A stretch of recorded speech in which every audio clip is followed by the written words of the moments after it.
Aquí nos encontramos una noche más con Chucho. Vamos a hablar esta noche con un personaje que es muy conocido en todo el ámbito de la internet, a través de su canal de YouTube, que se llama Ken's Death Metal Crypt. Su nombre es Ken Escobedo y pues bueno, nos va a acompañar esta noche y nos va a dar unas clases de death metal. Hello Chucho, how's it going? Hi, buenas noches, ¿cómo están? Tenemos nuestro primer invitado que habla inglés, entonces lo vamos a intentar. Hi Ken, how are you? I'm well, how are you? I'm good. Good, very good. It's good to meet you guys. Good to be here. Thanks for having me on. Thank you for accepting our invitation, Ken. So as it's customary with us, we normally start the night by introducing our guest and introducing what we're drinking tonight. So what are you having for drink tonight? Right now, we're drinking Dab. Fucking A. All right. Yeah, which is a German, it's a German export beer, so. Yeah, it's a very good one. I'm starting with my Heineken. Oh, that's cool. Oh, This cool. Maybe the most, it's a really nice beer. It's cool. Oh, it's that's awesome. Club Colombia. It's very good beer, actually. All right, so let's get started, Ken. Just for starting the conversation, I think it would be cool to start talking about your introduction to metal. I remember watching an interview with you, and you were talking about Venom Black Metal was the first record you bought, I believe. Why don't you tell us a little bit about how you got into this crazy world of metal and how you ended up just becoming a huge death metal fan? Yeah, you're right. So it was Venom's Welcome to Hell. That was the first record, metal record that I ever bought. I was 12 years old, 1983. I only bought it because I was at a department store with one of my older sisters, and she told me not to buy it. I saw it in the records, at the store, and I was flipping through the records, and it just caught my eye, so I picked it up. I wasn't going to buy it, but she told me, don't buy it. I wasn't going to buy it, but she kept telling me I couldn't buy it, but I had my own money. So I told her I could buy it.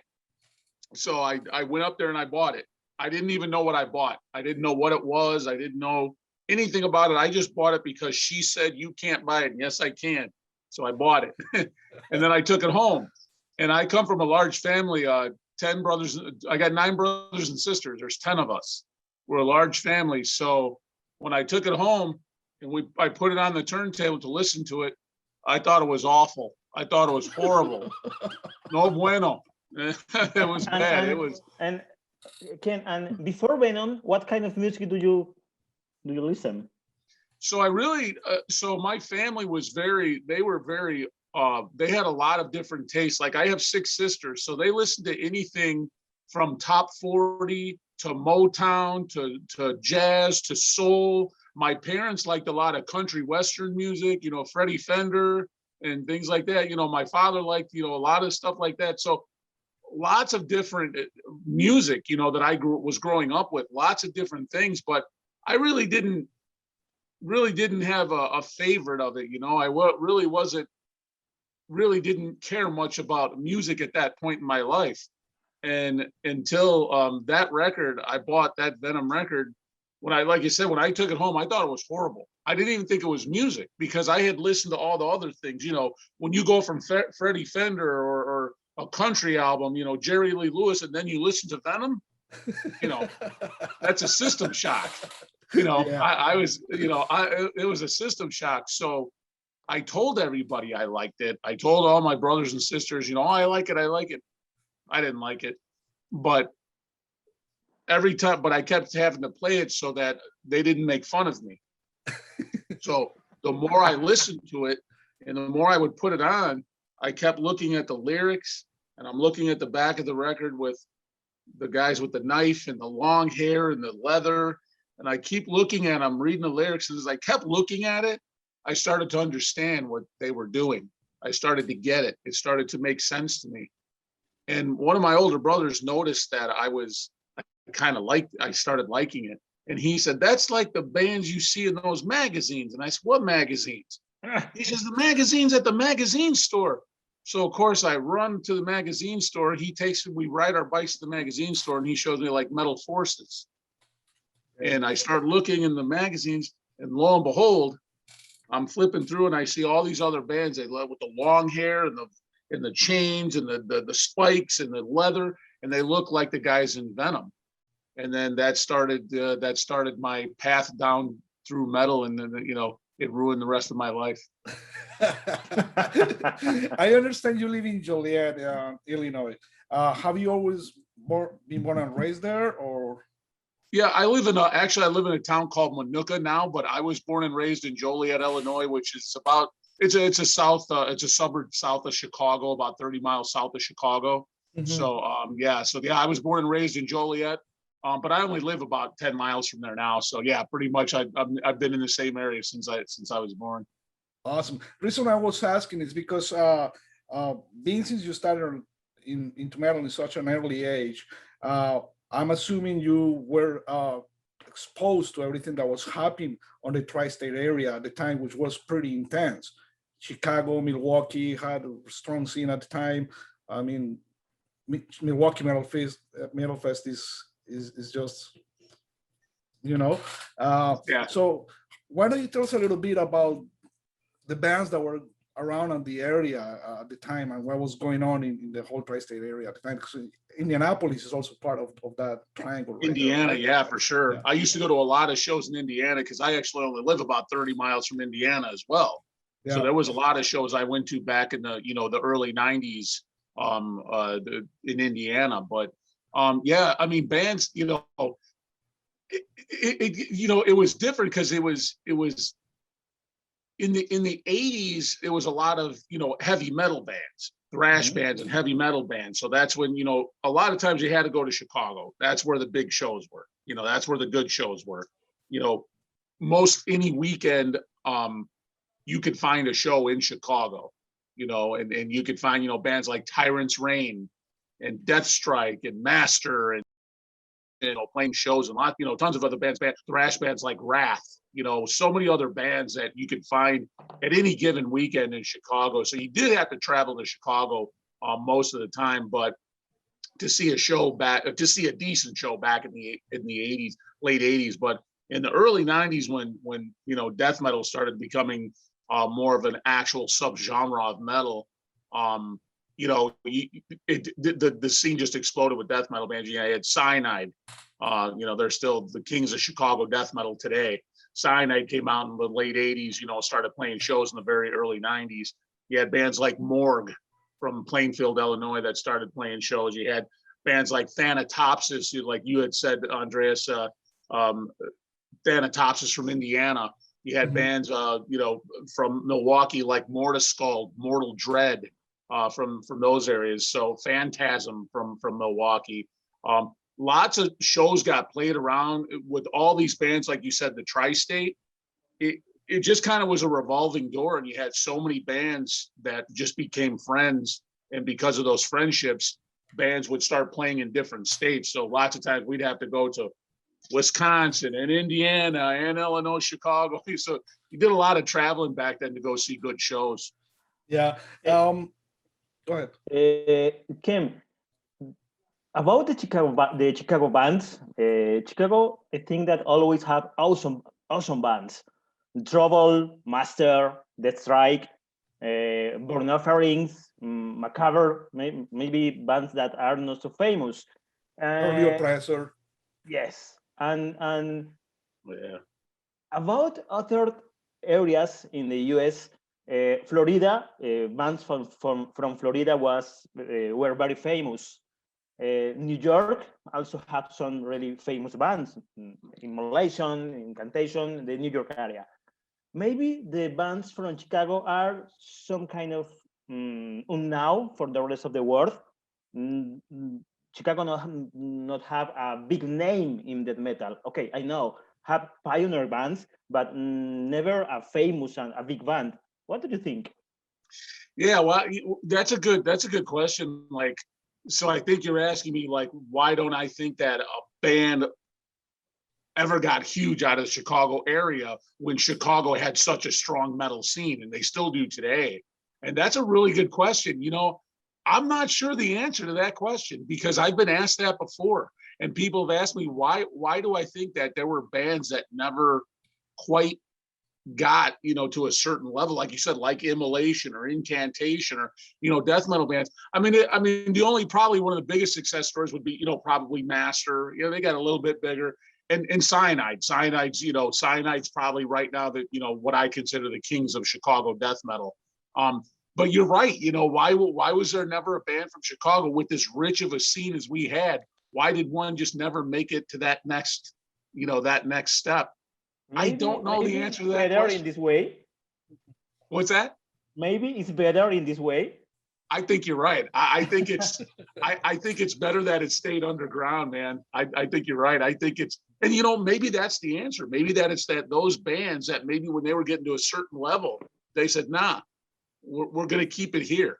And we're gonna keep it right here. We're gonna keep it metal. We're gonna keep it underground. We're gonna keep it right here. We don't. Maybe they didn't want to do it anyway. I don't. That maybe that's the answer. Yeah, because one of the things that I like to add to that is, for example, Florida had a very unique, distinct sound. Same with the New York area bands, but say it was the same for the Chicago area bands. They had a very sound that was very unique to them. They didn't sound like the New York bands or the Florida bands. Yes. And there was a lot Chicago of potential. Have a very Celtic Frost influence. Yeah, very strong. And so to me as well, it's kind of surprising that many bands from the Chicago area never got the exposure that I believe they should have gotten. And with Chucho, we have had this conversation before about underrated bands. And I believe most of the Chicago area bands are kind of underrated. Even Master, who has such a cult status, never got as big as it should have within that cult status that it has, right? They got that. They gained the cult stat. They're cult, but they just like you're right. They never got to that. They're always going to be remembered. They're always going to be the cult. They're going to be everybody's. Everybody loves Master. But why is it they just never got to that one extra, notch? I think Jesus has it, man. I think it's maybe they decided to go to a certain place and just said we're going to keep it right here. I'm not sure why. I really don't know. I've been asked that question before, and I couldn't. I thought about it even afterwards. I can't come up with a good answer. I mean, if I would actually have to ask those bands, and I know like my good friend, I'm very good friends with the guys in Cyanide. They will probably tell you because that's where we wanted it. We wanted to keep it here, and that's it. We don't care about the rest. We just keep it metal, Yeah, because I lived in Milwaukee for a year, and at the time there wasn't much happening in Milwaukee, so I would travel to Chicago every weekend, because that's where the shows were happening. I would go to the Metal Haven. Cool. I went there just before Nightfall Records closed. So I got to see some of the Chicago scene, and to me it was very, very strong. And also a lot of bands from Spanish background, like the Chasm, and so many other guys from that circle. So very active, very vibrant scene. What can you tell us about those days when Nightfall Records and Metal Haven and all that? Oh, wow. That was just great people, Don Decker and Nightfall Records. Like you said, when Daniel Corchado came to the Chicago area, he brought, like you said, like you pointed out, he brought a lot of other bands, kind of followed with him from the Mexico area, and started, and started joining the Chasm, and from there spun off other bands. Like I know some of the guys from Shub Nugurath, that were in that. Julio played in the Chasm, and then Julio, some other guys played in like they formed the band Ancient Gods. Some of the guys that were also Ancient Gods and Maldición. They did one demo. They were some of the guys from those bands formed another. But going back to like Nightfall Records, Don Decker, and just so many good people. There's always been so many good people in the Chicago scene, and it was always so great going to shows, and there was always a brotherhood, a camaraderie with everybody. And I think that's like most metal scenes, though. We're all metal brothers and metal sisters, and we all share that common bond of metal. So, and that's how it was in Chicago, and it's always been that way. It's always been, we're brothers, we're all brothers. And because of that, it just makes us seem, so much strong, it makes it so much stronger. And everybody, there's always great shows and that produces good bands, it produces good records, it produces good demos. And, that's what it does because of the brotherhood. Okay.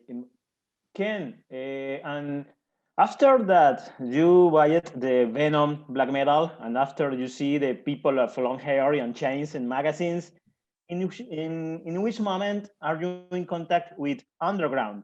Do you remember the first demo tape that you buy it? Yes, I do actually. The first demo tape, the first actual demo tape that I bought, it wasn't until around the late 80s. So I got into metal, obviously I got into metal around 1983, but I was young, and I couldn't buy, I didn't know that I could write to bands and things like that just then. It wasn't until around 1989 that I met a friend, my good friend Brad Boldak, who used to be in the band Morgue, and the band that they made the album, they recorded the album He Wrote It Thoughts. He was doing a fanzine at the time called Grim Death, and I bought a copy from him. And I'm looking through the copy, and I said, "Well, hey, what's this section?" It talked about tape traders, and he said, "Oh, that's where if you have a list of music, you put an ad in there, and then people will write you, and then you can write them. You trade your lists, and then you can record things onto cassettes for one another." So of course I went home immediately, typed up anything I had at the time and sent it out I started buying other fanzines and started putting ads in, and I started tape trading. Well, as I started tape trading and buying more fanzines, I started writing bands and things like that.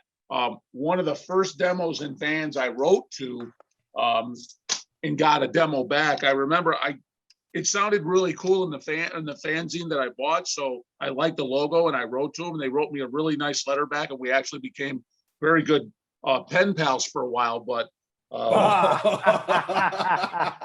was great. It was the Anatomia Corporis Humani? Human Eye demo. Yeah, that was one of the first demos I got from a Swedish band.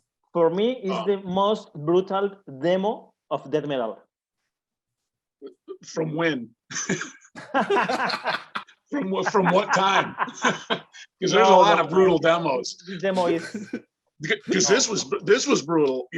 I mean, the first time I heard that, when I got this, I didn't know what it was, and then I put it in my tape player, and the first time you hear reborn miscarriage, or you hear extremely rotten flesh. Yeah. I mean, I'd never heard anything like this ever in my life.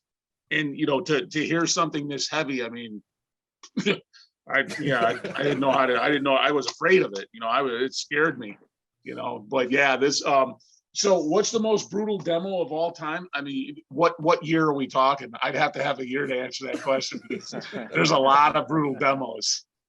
That's very true.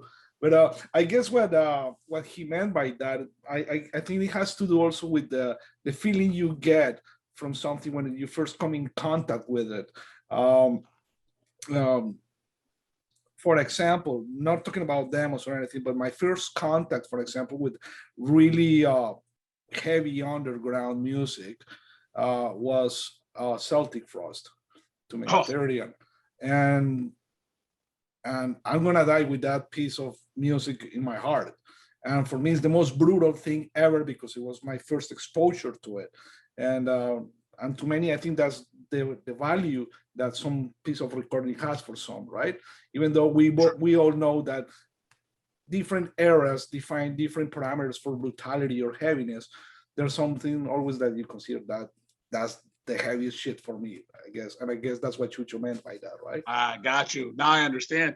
I think for me, the record that got me into death metal was Entombed Left Hand Path.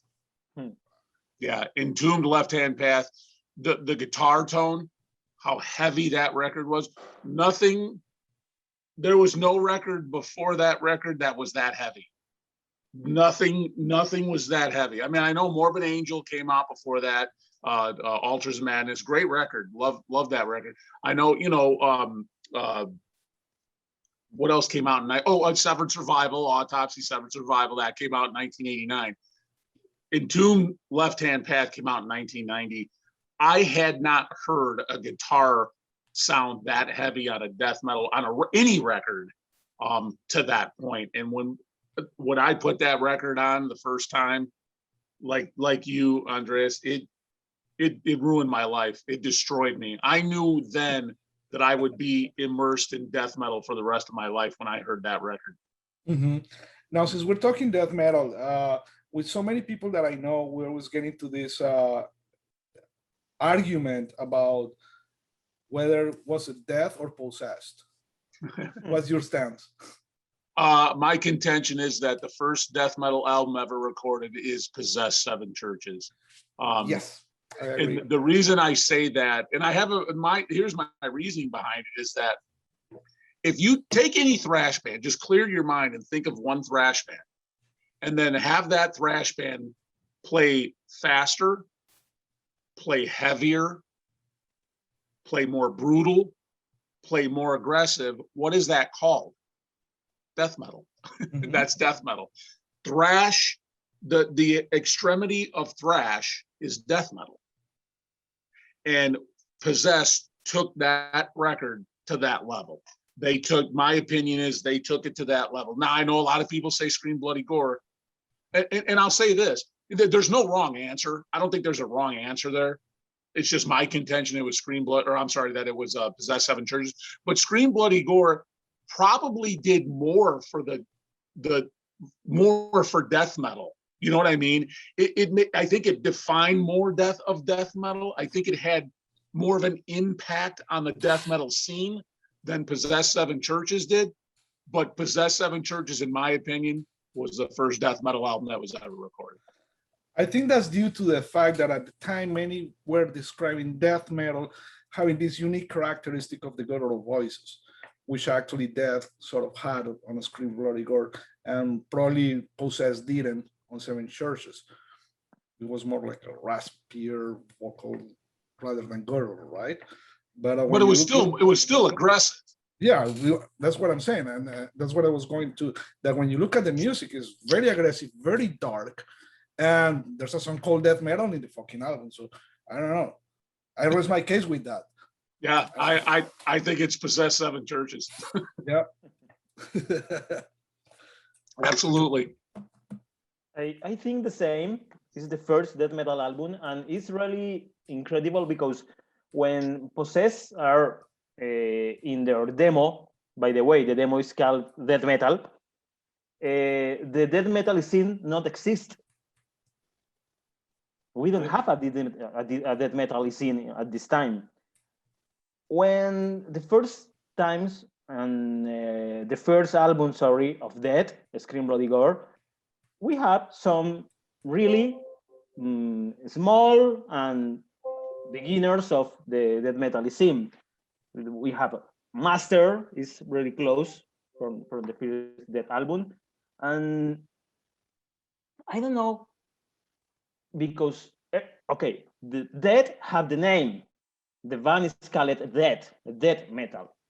Maybe in this way, Possessed is something underrated band in this way, like a Pioneers. Yeah, no, I would agree with that. Maybe, I think the people that don't think that Seven Churches was the first death metal album recorded, I think you're right. They underestimate it. They underestimate that record. In my opinion, if you don't think it's the first death metal album recorded, you're underestimating the record. So I agree. Yeah. Absolutely. I understand at some point, any dedicated underground fan at the time, I was one of those, Chucho was one of those, and still is. You did your own fanzine. Why don't you tell us a little bit about it? So I did do a fanzine. So I mentioned my buddy Brad Boldak, mm-hmm. Who was in the band Morgue. He was the bassist vocalist, and he did a scene called Grim Death. I started helping him with that zine. And then when I started helping him, he decided that, he wanted to start being more of a musician. So he decided, he was going to get start Morgue and things like that. And he didn't really want to do the fans anymore. So he basically gave me the zine and told me to carry on with it. And we were going to do a second, or actually it was the third issue. It was huge. We had it all typed out and everything. We ended up not having enough money to get it pressed, so we never pressed it. Although we typed it all up. So once that happened, I didn't do any more with Grim Death. I did start a couple other fanzines on my own. I did do some interviews. I had one called Fanzine of the Dead that I started to do, and I started to do interviews, things like that. But I never got it off the ground. I just never got it to print. I never got it to press. It was the same thing. I had stacks of papers, ready to print it up, just never printed it. So that's pretty much all I did with fanzines. I started them. I started a couple, but I never finished them to an actual printed zine in my hand. I was more of a collector of zines. I loved zines. Still have them today. I understand currently you collaborate with a few fanzines and you have your own columns and stuff. But since you're saying, okay, I'm being a fan of fanzines and stuff, we did a conversation with Chucho. Actually, the first conversation we did for this series of conversations was about fanzines.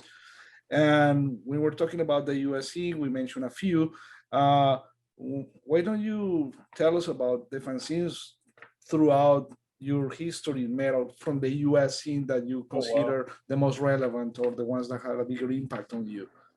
And if you have it on you, show off. Wow, that's there's a lot of zines I should show them, because my fanzines back in the 90s, that was the internet. That was the only way that metalheads could get information about bands, about in certain releases, especially here in the States. That was the only way we could ever even find out about bands overseas. It was a fanzine. You had to buy and read fanzines. If you didn't do that, you didn't know what was going on in the underground. So I wish I could tell you, in what order I bought some of these zines. I don't remember. I remember one of the first ones I got out of Sweden. Out of Sweden was Mold. Yes, it's the fanzine from Perra Karlsson, the drummer of Phenomenon and a lot of bands. Yes. Yeah. This was one of my favorite zines from Sweden, and I learned a lot about the Swedish scene because of this fanzine. I learned about bands like Grave, Crematory, Dissection. I think because of the scene, I actually wrote to the band Dissection, and John wrote me back, and I got the Grief Prophecy demo from John himself. So Excruciate. I think this is where I found out about Excruciate. Love Excruciate. And I wrote to them, and I think this is where I got their Mutilation of the Past demo. I have the Mutilation of the Past demo, and I think I got it because I read about them in this magazine. But this was one from Sweden that I always thought was like, this was my Swedish Bible at the time. Like, I just thought every band, from Sweden was in that magazine. Another one, and I didn't know this one quite what it was at the time, but Spain is different. Yes. This was the first issue of Drowned. They wrote in fanzine. Yeah. As before Drown. Yes. Obscure. It was amazing. And I didn't realize this was the first issue until look at the stamp. Oh, there you go. But I didn't realize what it was at the time. But man, there were some great bands Spanish bands I found out about. And because of this fanzine, I started writing so many Spanish bands. Just before we started this, I was listening to Necrophilia. Necrophilia, amazing band. On Drowned Productions. This was one of the first, and I read about them in here, and this fanzine got me interested in a lot of death metal bands, but also from Spain, just because I knew this was from Spain and I thought it was so cool that I just started writing to a lot of Spanish bands. And then issue 2, he ended up calling it Drowned. Yeah, that's an Issue amazing 2, he issue. called it. That is This is a just great phenomenal. That is just phenomenal. That's when I learned about human waste. Mhm. And I have both the human waste demos. Here's one of them, but I got both human waste demos because of this fanzine, because of reading about them in this fanzine. That's what I mean. Fanzines were they were huge in getting a metalhead, information about bands. If you didn't buy fanzines, I don't know how you learned about bands. There was also Demigod was in there. Amazing. First time I have Slumber of Sullen Eyes. I got on Drowned Productions because that was in there and I bought the CD. In this issue of Drowned is Unleash, Vader. I remember I loved. I remember actually when I got that issue, same as you did, Ken. I was introduced to so many bands through that issue of that magazine. I remember Invocator, Deadhead, Demigod was one of those as well. So many bands that I got to actually get acquainted with through that special issue of that fanzine. I think it was very influential for many people from back in those days. It was huge. You mentioned Invocator. I think I wrote to them and got the Invocator demo, the alterations demo, because I read them in here. Yeah, most of my collection is because of fanzines. Like they can't die. We can't let these die. People still have to. I still buy fanzines today. Another one was Mutilator. Mutilador. Yep, this was a good one. This was a good one too. I learned a lot about some Mexican bands from this fanzine. Like Have you bought the book yet? Oh no, they got a book? Yeah. Oh yeah, no, I don't have the book. No, I don't have that. Just the zines. They just released a book. Chucho. Yes. Recently, they released a book with all the Mutilador fanzine issues in one book. Oh wow! Wow. With 2 CDs, right?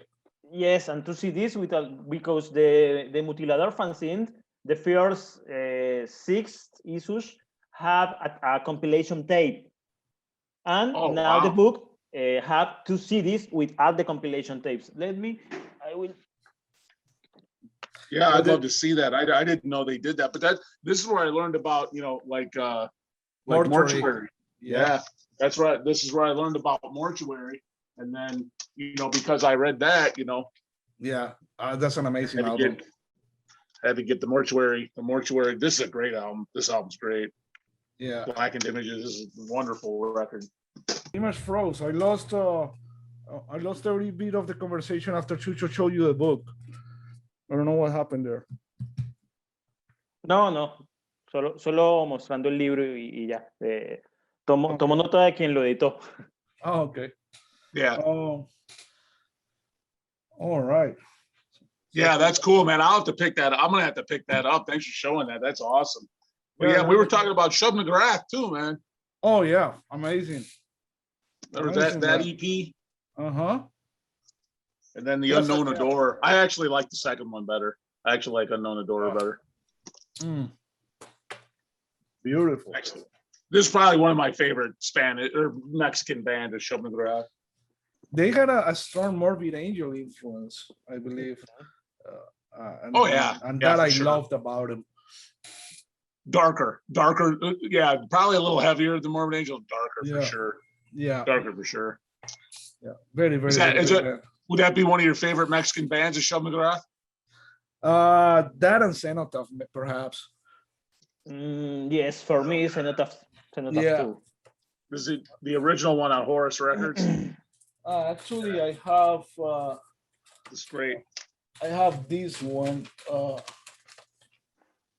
have the Tenebros Apparitions. Oh yeah, I love that EP. It's amazing. I love it. Oh, I love that EP. You know what? Yeah. I used to write to them and I was There you go. good pen pals with. Oh, you got the cassette for it? Oh, that's cool. I've never seen a cassette. Yes. I've never seen that. That's cool. Yeah. I have the original CD, but I've never seen a cassette version. And is the tape was first that the CD version. This is the Oh, Horus wow. Records. That is the Yeah. tape version that was made for one of the Mutilador fanzine editors. Was the label, the record label of Juan Carlos.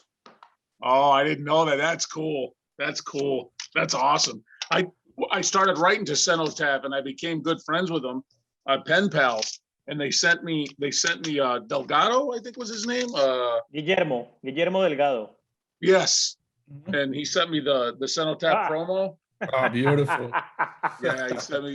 He made me a promo tape of the, and then he put a little note in there. He on the back on side B, he did a rehearsal, and he put the song titles on there. Oh, nice. Yeah. We actually had a conversation with Oscar, the drummer, a couple months ago.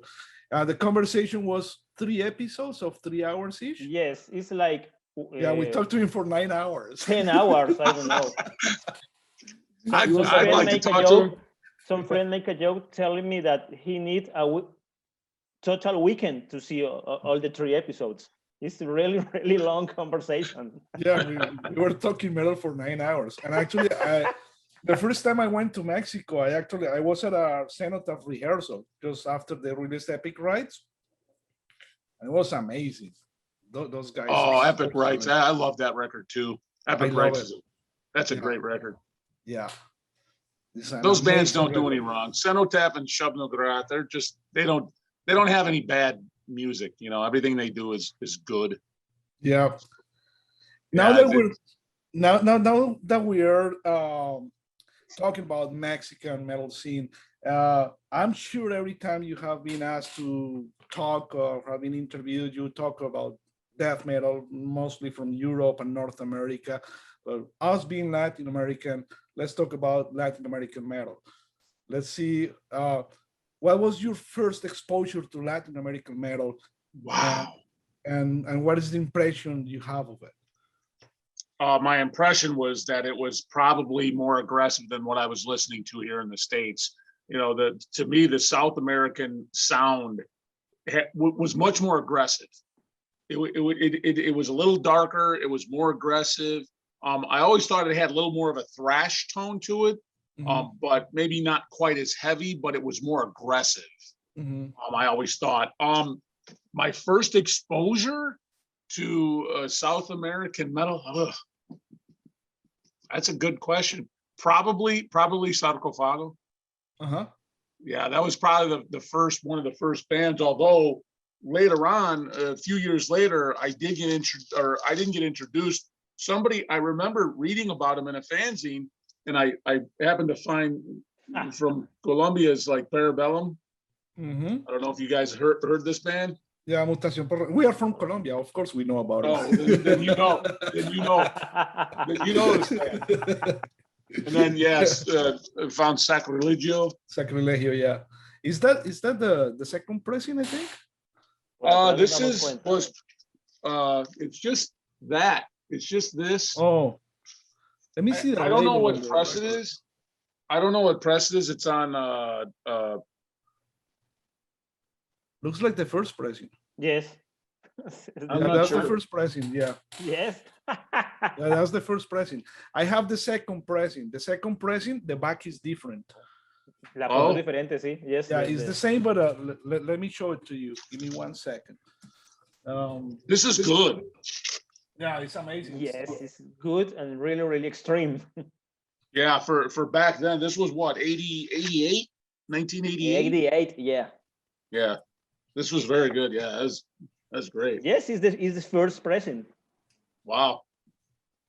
I don't remember how I got it. I don't remember. Yeah, I remember I bought it. I have the second pressing. The second pressing, this is the back of the second pressing. Ah, okay. That's how you know the difference between the two, because they have the same label. As you can see, they have the same label. Oh, yeah, okay. Yeah. It's the same packaging pretty much, but the back is different. So this is the second pressing. You have the first one. Oh, wow. You want to trade?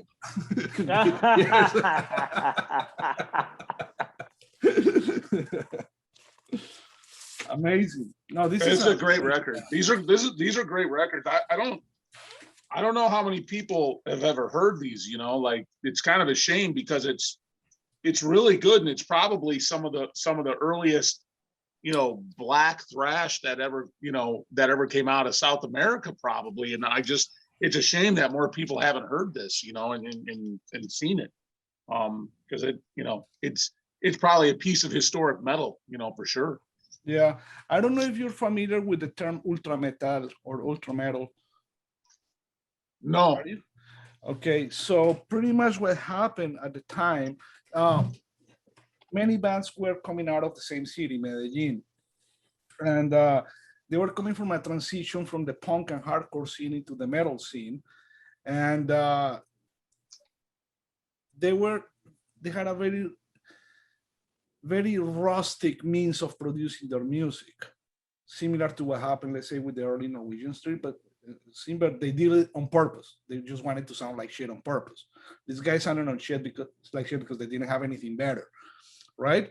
And they had their own interpretation of what metal should be based on the realities of what was happening in the city, which was very violent at the time, and very little resources, very little access to equipment, and that's hence that sound, like Parabellum. And many bands came with that similar sound. And when they were asked what was the style of music that they were performing, at the time didn't exist the label like death metal or anything like that. They just thought this is just ultra metal. It's ultra heavy metal. So okay. And hence they coined the term ultra metal, and now it has become very cult in the underground scene, ultra metal and stuff. But that's pretty much the history of that. Oh, cool. And is that where Parabellum would fall under, something like that? Yep. Okay. Very interesting. I've never heard that.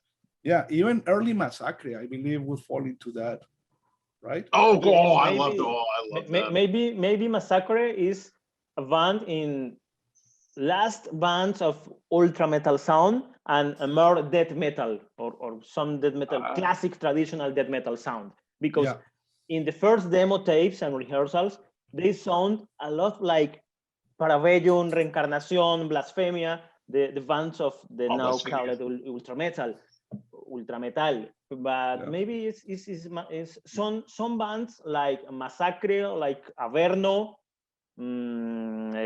Pyrokinesis are bands from a period of transition between this kind of strange, extreme, dark, brutal sound and a more traditional death metal sound with a lot of influences. I talk about bands like Massacre, Pyrokinesis from Brazil.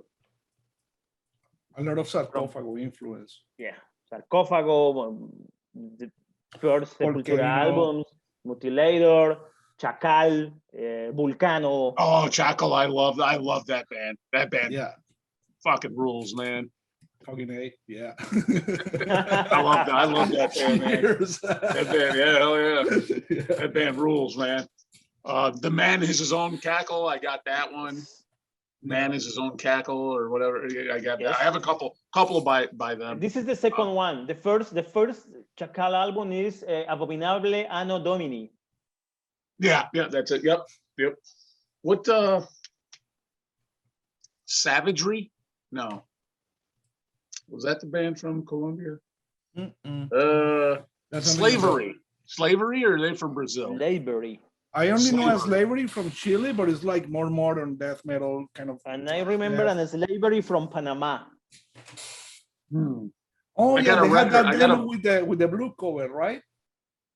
La de Panama? Sí. Yeah, they had a demo with a blue cover. Yeah, I remember. I have that demo. Yeah, Slavery. But the actual Slavery that I remember is from Chile, which was more like a thrash death where the drummer from Criminal used to play. Yeah, but it was more. Maybe that's the one. Maybe that's what I have. I have a record by a band called Slavery. I thought they were from Colombia, but maybe they're from Brazil. But if you're thinking brutal stuff, maybe it's not the Chilean one. It's like death thrash. I actually have the CD. Let me pull it out and see if that's the one. And returning to Chacal is for me it's a really special record, the first album, because the voice of Cork, the vocal man, is really special because it's even before the style of Martin van Druden, and he have this kind of voices, some really screaming. Wow, Is this the one? Let me pull it out of the case because is that the one, Ken? No. Nope. Yeah, it's probably not. This is the Chilean one, which is like death thrash, a little bit more modern. So I don't think that's the same. Yeah, I think, you know what? I think they are from the one I'm thinking of. Oh, you know what? It's called To Kill in Cold Blood. They are from Brazil. That's who it is. Okay. Okay. Yeah, it's called To Kill in Cold Blood. They're from Brazil. I thought at first I was thinking it was from Brazil. Yeah, no, those I'm not familiar with. When I mentioned Massacre, you went kind of like, "Wow, you like Massacre?" No, I love that band. Ola de Valencia. Yeah, that's an amazing EP. And then the split they did with Profanatica. Yep. Yeah. Well, but the split is Ola Violencia, right? It's just Ola Violencia on one It's side. the and same that's right.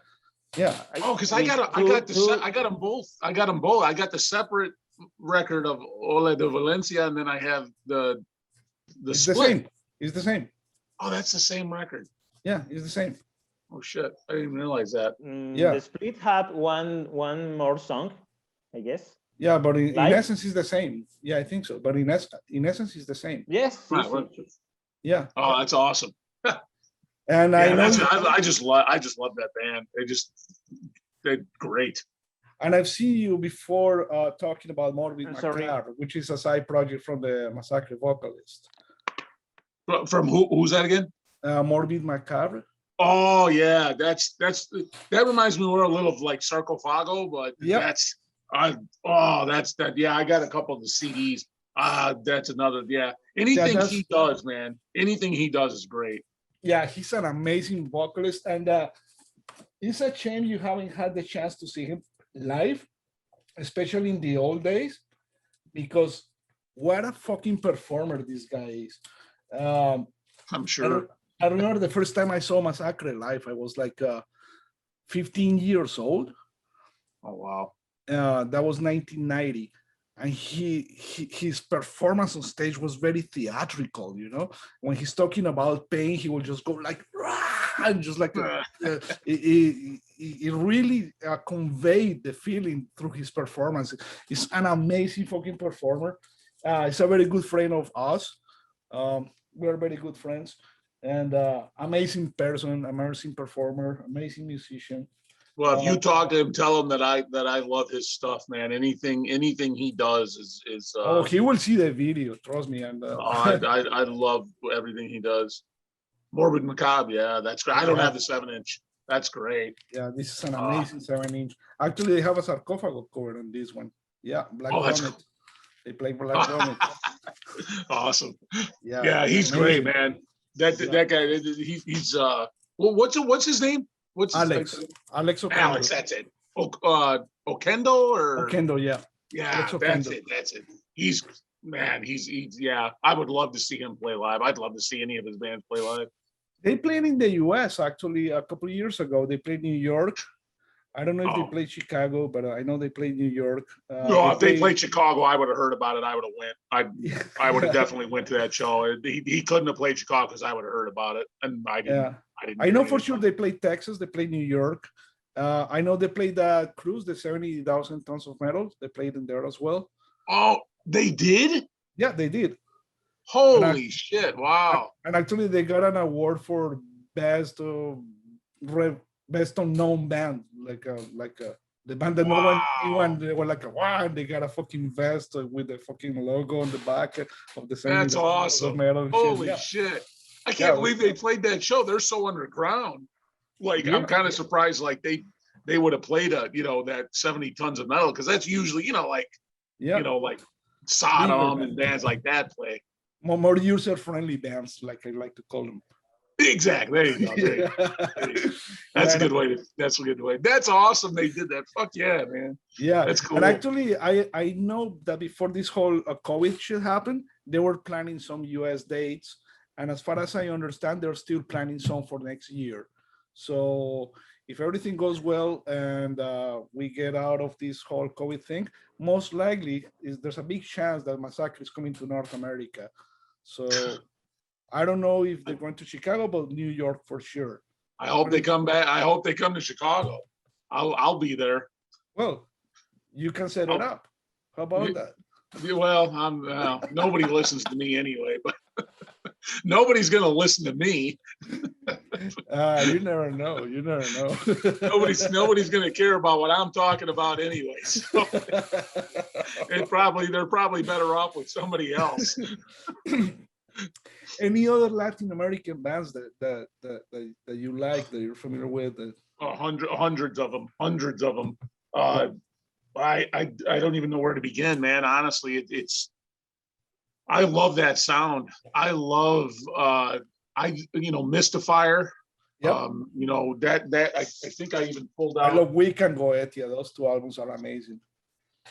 You like Wicca? I like Goetia better. I like them both. I love both. Wicca and Goetia, I love both. I like Goetia a little better. The production on Wicca is a little. I have it on vinyl. The production's really rough. It's hard. It's hard to get through that record. Yeah. It requires having to listen to some other shit before you can actually get it.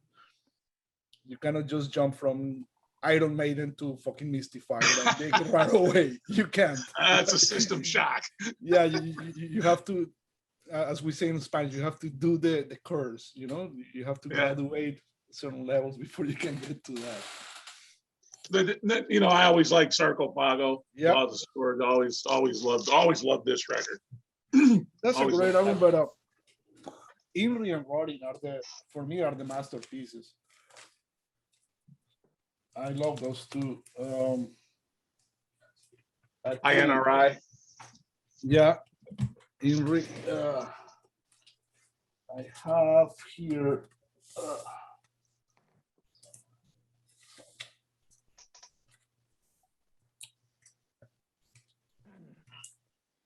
I have Kill Destroy.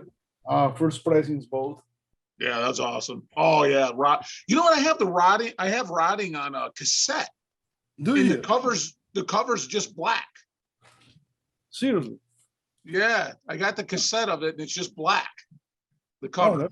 I never seen it. That's pretty fucking weird. Yeah, it's weird. Yeah, someday I don't know where I bought it. I don't even know how I got it, but it's really special because Sarcophago, in special Unri, is a totally underrated record.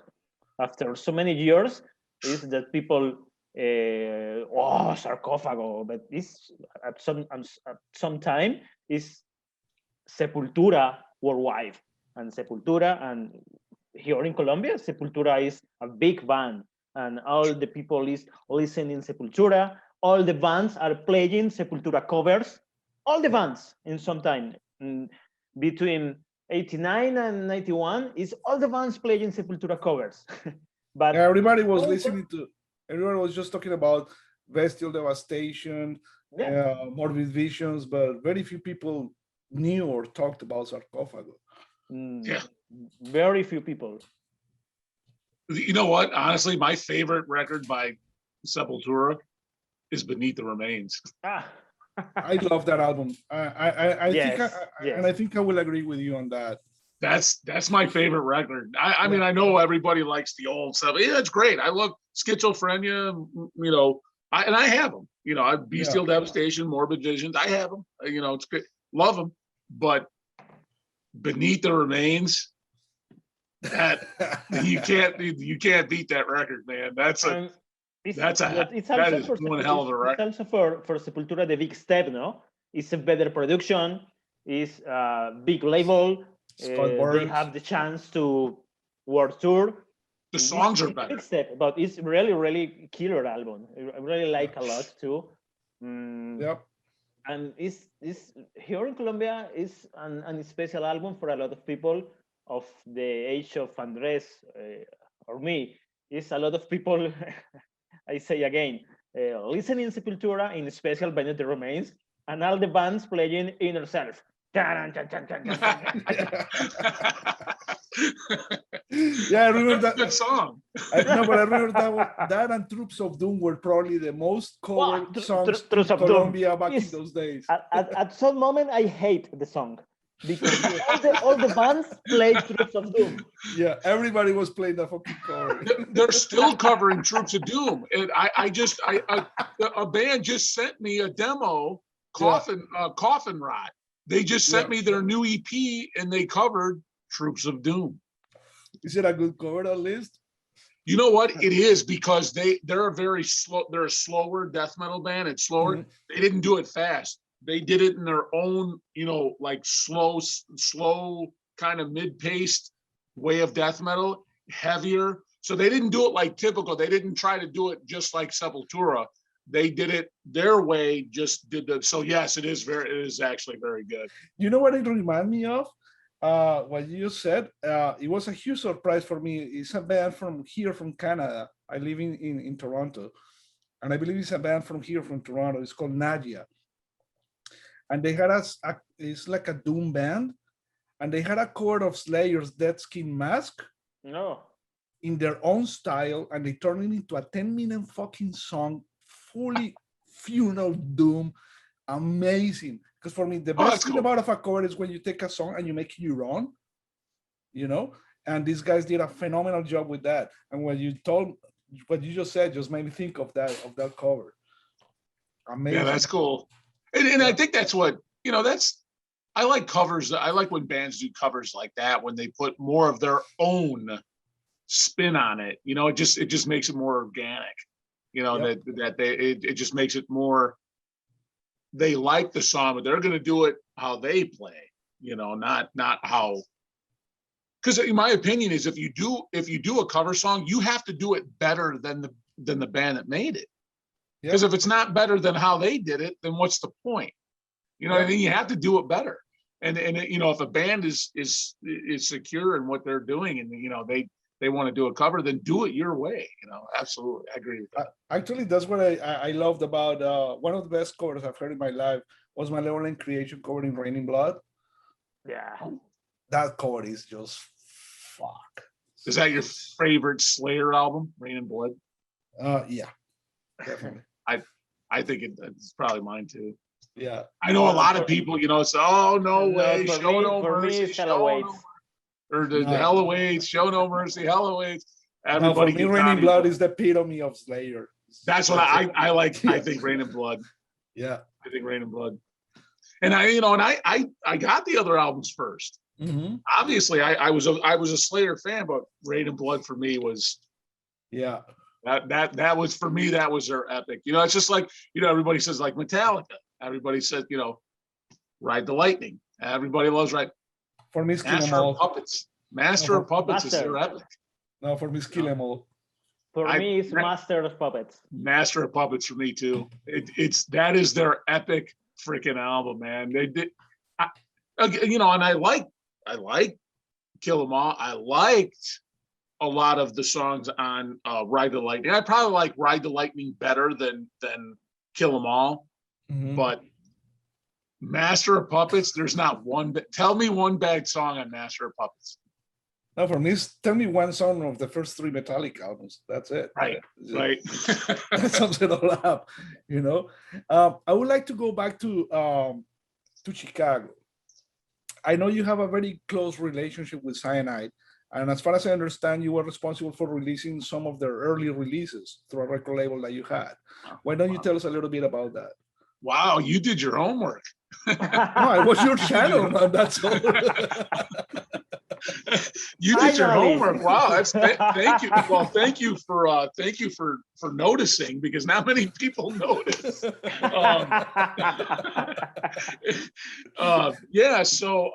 back in 1997, I had a very good friend. His name was Warren Slocum. He was a good friend of mine, and big metalhead, huge metal. He actually introduced me to a lot of heavy metal things, power metal bands. new wave of British heavy metal bands because he had such a large vinyl collection.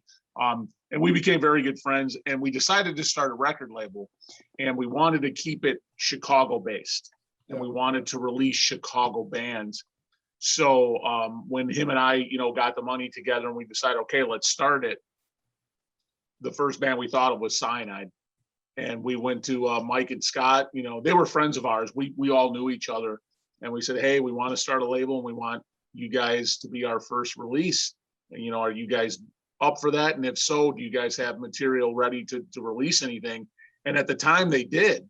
Because in 1990, now this was in 1997. Well, 1996, they had released their Rage War demo. Mm-hmm. So they were shopping the demo around and still hadn't landed an album deal with anybody. So they said they decided, they said we have our next album ready.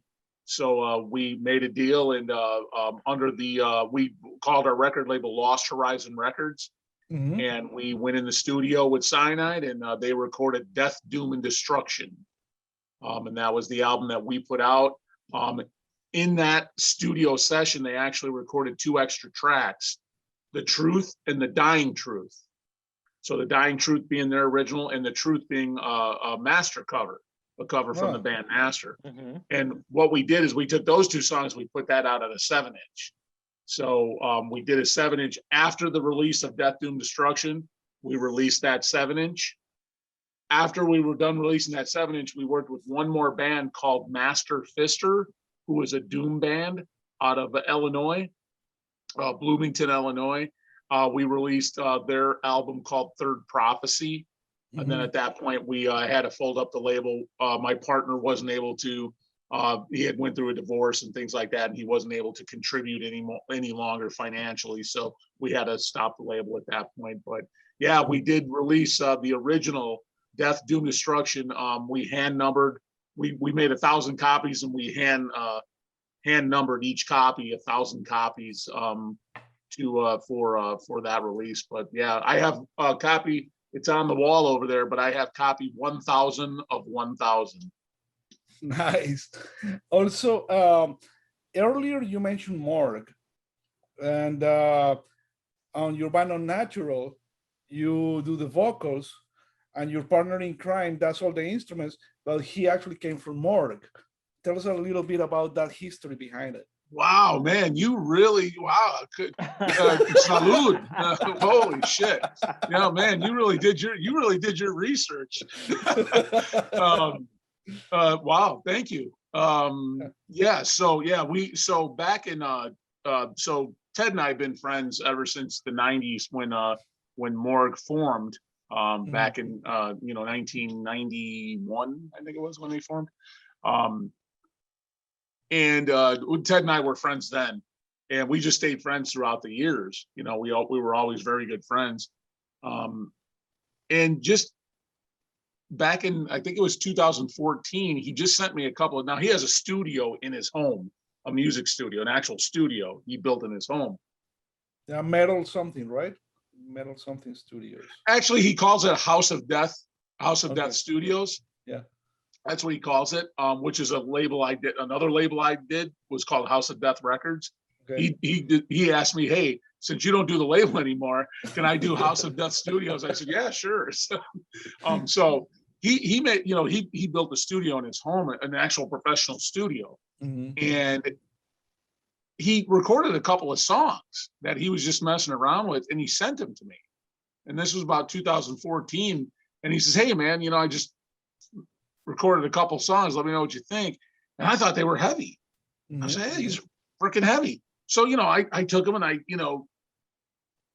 on my computer with my microphone, I just, put some growls to it and stuff. And I sent them back to him. He says, oh man, that's cool. And I said, oh, did you like that? He said, yeah. I said, oh, and I said, well, we should do a band. He says, yeah. And I said, yeah, why not? So we did a band. We decided to call it Unnatural because I always loved the Spanish band Unnatural. I was going to ask you about the connection with them. It's because I liked Throne of Anguish.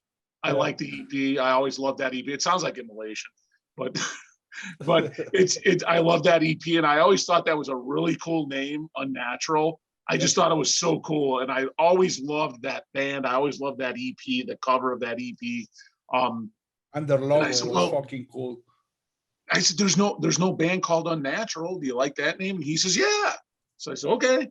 So we recorded that demo. We ended up recording it. I recorded vocals in the studio.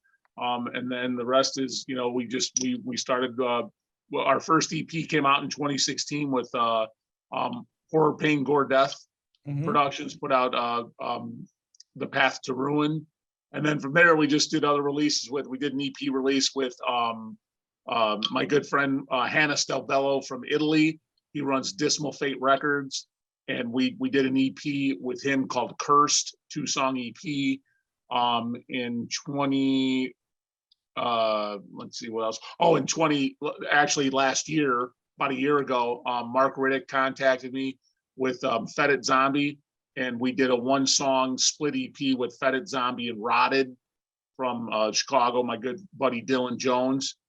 We did that. And then just recently, just this past few months ago, a label here out of Illinois called Famine Records put all of our releases out on a compilation CD. So yeah, they put our demo, our EPs and everything and put it out on a compilation CD called The Path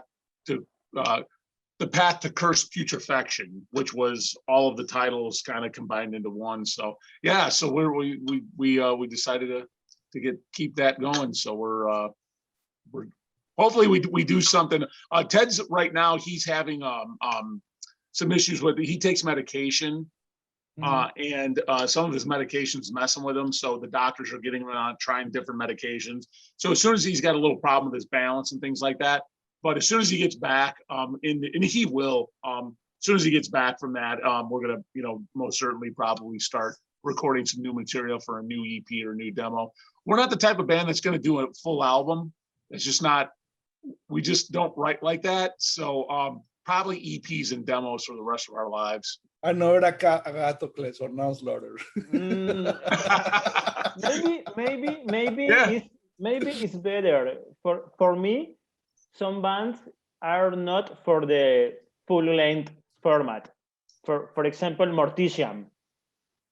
I really like a lot the EPs. That's good. That's good. The EPs. But the full length, the LPs, are really boring for me. After, I don't know, after 20 minutes, 25 minutes are boring to me.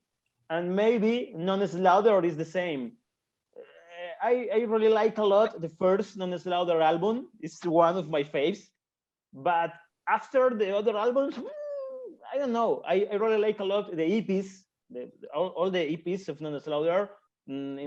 In special from 95, 6, from 95, 6 to 2000 is really nice. But maybe are bands that are not for the full length format. What do you think? You know what? I think that's a very good point. That's really good, especially bringing up like a band like Mortician, where, you know, 2, 3, 4 songs might be all you need from a particular band, you know, and then like you start getting more than 15 minutes, 20 minutes or so, then like you said, you know, that's enough. That's enough. And you know, we might be that kind of band. Actually, my favorite Mortician record is House by the Cemetery. That is, you know what? I'll put that up against any black metal album ever made. That album's fast. That's a good album. Brutal. Yeah, so that's a good EP. Yeah, it's fucking amazing. Yeah, no, it's that's very good. Wow, that's very interesting. That you know, there are bands that are better just putting out demos and EPs. That's very true. Very good. Very smart. Wow. That's the underground master talking. you guys might be the smartest people I've ever talked to about that, but I'll be honest with you. No fucking way. Yeah, this is good stuff, man. I'll be honest. Awesome. How about we take a bathroom break?